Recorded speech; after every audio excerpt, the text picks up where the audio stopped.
गांव शिमला में एक लड़का रहता था, सूरी। सूरी के अब्बू की चाय की दुकान थी। वो सुबह उनकी मदद करता और फिर स्कूल चला जाता। स्कूल में सूरी से कोई ठीक से बात नहीं करता था, क्योंकि वो चाय बनाने वाले का बेटा है।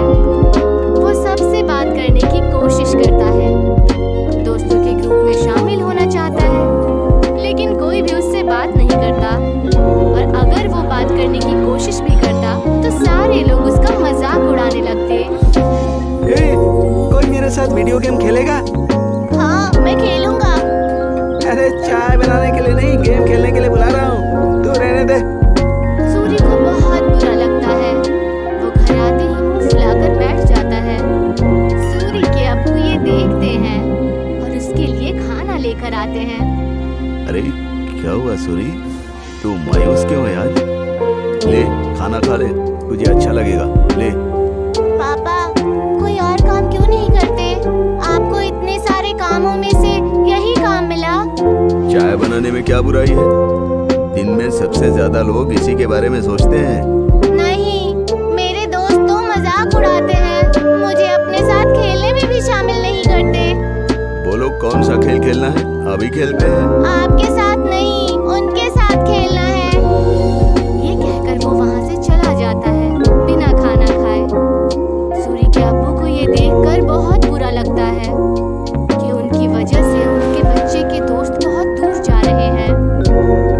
उसके पिताजी चाय बनाने के साथ दूसरा काम भी ढूंढने लगते हैं। वहीं स्कूल में बच्चों को ट्रिप पर ले जाने का प्रोग्राम बनता है। कुछ दिन बाद आप सभी बच्चों को एक जंगल ट्रिप पर ले जाया जाएगा। सभी बच्चे उसी तैयारी के साथ आएंगे। सारे बच्चे खुश हो जाते हैं। सूरी घर आकर ये बात अपने अब्बू को बताता है। पापा, मुझे स्कूल की तरफ से जंगल की ट्रिप पे ले जाया जा रहा है। मुझे जरूरी सामान पैक करके दे दीजिएगा। अरे वाह, ये तो बहुत अच्छी बात है। अपने सामान में एक छोटा बर्तन जरूर लेकर जाना, वहाँ अगर कुछ पकाना हो तो काम आ सकता है। ठीक है? जी पापा, जरूर। और हाँ, तुम्हें एक और बात बतानी थी। मैं नई नौकरी ढूंढ रहा हूँ। तुम्हें अब अपने दोस्तों के सामने शर्मिंदा नहीं होना पड़ेगा और वो तुमसे बात भी करेंगे। सच पापा? हाँ। सूरी खुशी से पिताजी के गले लग जाता है। कुछ दिन बाद उस जंगल ट्रिप पर जाने का दिन आ जाता है। सब उस जंगल में पहुंचने के बाद ट्रैकिंग शुरू कर देते हैं। मैं सबको 4 ग्रुप में बांटूंगा, जिसमें एक लीडर भी होगा। वो सब एक साथ में रहेंगे और अपना काम करेंगे। सब अपने लीडर की बात मानेंगे, समझ गए ना? सब अपना बैग लेकर ट्रैकिंग शुरू करते हैं। अरे किसको लीडर बना दिया? इसको तो चाय के अलावा कुछ नहीं आता। सब हंसने लग जाते हैं। सूरी को बहुत बुरा लगता है। कुछ दूर चलने के बाद वो थक जाता है। चलो यहाँ रुक जाते हैं, थोड़ा खा पी भी लेते हैं। बाकी सभी मान जाते हैं और रुक जाते हैं। नहीं, हम नहीं रुक सकते। अगर हम रुके तो लेट हो जाएंगे और कुछ ही देर में अंधेरा भी होने वाला है। लो, लीडर बना दिया तो अब हम पे हुक्म चला रहा है। नहीं, हम नहीं चलेंगे। तुझे जाना हो तो जा, हम थोड़ा नाश्ता करने के बाद ही ट्रैकिंग शुरू करेंगे। तो जा। सूरी के मना करने के बाद भी वो वहीं रुकते हैं, लेकिन फिर भी सूरी उन्हें नहीं छोड़ता और उनके साथ वहीं रुक जाता है। कुछ ही देर में टीचर और बाकी के बच्चे आगे निकल जाते हैं और वो वहीं रह जाते हैं। थोड़ी देर आराम और नाश्ता करने के बाद वो अपनी ट्रैकिंग शुरू करते हैं, लेकिन जल्द ही सूरज डूब जाता है और अंधेरा हो जाता है। अरे ये तो अंधेरा हो गया, अब तो रास्ता भी समझ में नहीं आ रहा। बाकी बच्चे भी डरने लग जाते हैं। कुछ ही वक्त में ऐसा मोड़ आ जाता है जहाँ से रास्ता पता करना मुश्किल हो जाता है और उन्हें वहीं ठहरना पड़ता है। अब तो मुझे भी रास्ता नहीं पता। मेरे ख्याल से हमें आवाज लगानी चाहिए। तुरंत ही वो चारों टीचर और अपने क्लास के विद्यार्थियों को आवाज लगाते हैं, लेकिन बात नहीं बनती। टीचर, टीचर, अरे कोई हमें सुन रहा है? हम खो गए हैं, कोई है? सब चिल्लाते हैं लेकिन कोई भी जवाब नहीं आता।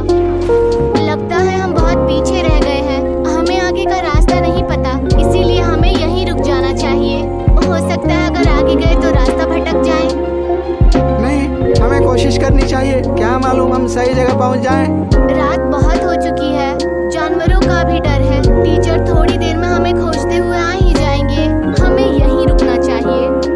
सबको उसकी बात ठीक लगती है और वो लोग वहीं रुक जाते हैं। कुछ ही देर में रात हो जाती है और तेज ठंडी हवा बहने लगती है और उनके पास बचा खाना भी खत्म होने लगता है। अब तो हमारा खाना भी खत्म हो जाएगा और पानी भी खत्म हो जाएगा। अब भी कहता हूँ मैं, हमें चलना चाहिए। अरे लेकिन जाएंगे कहाँ? रास्ता तो बंद है। मुझे तो बहुत डर लग रहा है, कहीं कोई जानवर ना हमें खा जाए। मुझे तो बहुत ठंड भी लग रही है। हाँ मुझे भी। मैं आग जलाता हूँ और सब लोग आग जलाते हैं। कुछ देर जलने के बाद आग कम होने लगती है। अब क्या करेंगे? इतनी ठंड है, आग भी खत्म हो रही है। जानवर से नहीं तो ठंड से छूट कर मर जाएंगे। सूर्य कुछ सोचता हुआ कहता है, मेरे पास एक आइडिया है। मेरे पास बर्तन और चाय की पत्ती रखी हुई है बैग में। वो आग बुझने के बाद तक गर्म रहेगी तो हमें भी गर्म रखेगी। सूर्य तुरंत वो बर्तन निकालता है और सब उसे अपना पानी दे देते हैं, लेकिन फिर भी पानी कम पड़ता है। वहीं पास में जमीन पर बर्फ पड़ी होती है। वो उसे उठा लेता है। जैसे ही काली चाय बनती है, आग खत्म हो जाती है। सबको बहुत अच्छा लगता है। उसे पीने के बाद सब तारीफ भी करते हैं, लेकिन अयन सिर्फ चुपचाप चाय पीता है। कुछ ही देर में उन्हें पत्तियों की आवाज आती है और वो अपने पीछे की तरफ देखते हैं। वो देखते हैं कि उनके टीचर आ रहे हैं। सब राहत की सांस लेते हैं। कैंप में पहुंचने के बाद जब टीचर उनकी तारीफें करते हैं तो अयन कहता है कि वो महफूज उनके लीडर सूरी की वजह से है। ये सुनकर सूरी को बेहद खुशी होती है। सूरी की कहानी सुनकर सब उससे दोस्ती करने आते हैं। अगर आज सूरी को चाय बनानी नहीं आती तो शायद सब उसके दोस्त नहीं बनते। आज पहली बार उसे चाय वाला होने पर खुशी हो रही थी। अगले दिन वो खुशी खुशी अपने पिताजी के पास गया और उन्हें सारी बातें बता दी। अरे ये तो बहुत खुशी की बात है। एक बात तो मेरे पास भी है, मैंने अच्छी नौकरी ढूंढ ली है। सूरी ये सुनकर हैरान और उदास हो जाता है। नहीं पिताजी, आपको काम बदलने की कोई जरूरत नहीं है। आप जो भी काम करते हैं वो अच्छा ही होता है और कोई भी काम छोटा या बड़ा नहीं होता। ये मुझे अब समझ आ गया है। सूरी के पिता ये सुनकर खुश हो जाते हैं और अगले दिन वो खुशी खुशी अपने दुकान में अपने अब्बू की मदद करने लगा। और जैसे ही वो स्कूल पहुंचा तो सब उससे मिलकर उससे बातें करने लगे।